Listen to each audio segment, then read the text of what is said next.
Strongest Minds. So today I'm going to talk about a remedy that if you're a healer, you're going to want to use it for your clients, for your children.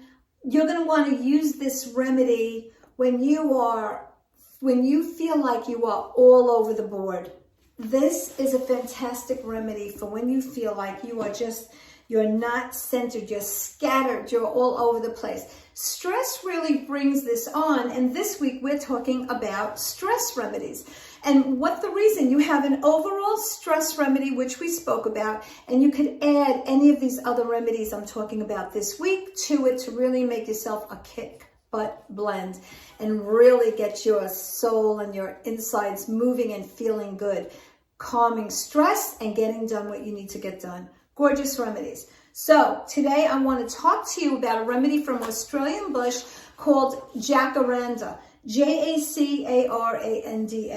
And every once in a while I'm going to refer to my book to make sure that I'm telling you all that it can do. So the negative side that you would need jacaranda for, the negative side of your stress is you feel scattered, right? Things change all the time. You're indecisive, you're rushing, it's like you're going into a room and forgetting what you went in there for, or you feel like you're all over the board. This is a remedy that I use often also for children that are diagnosed ADD or ADHD.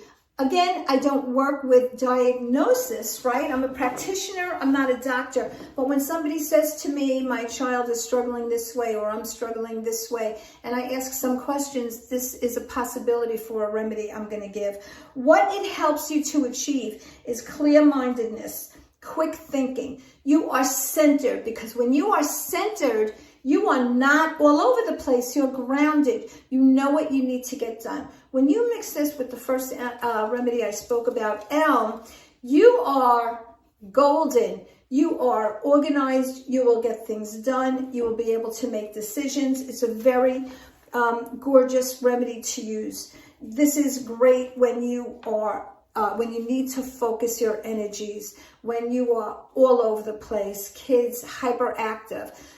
So think about this remedy when you feel like you are all over the place and you need to be centered and grounded. And as a boost, I would throw in elm, which we spoke about the first day. So take care, my friends. Amy D. Cohen from Strongest Minds.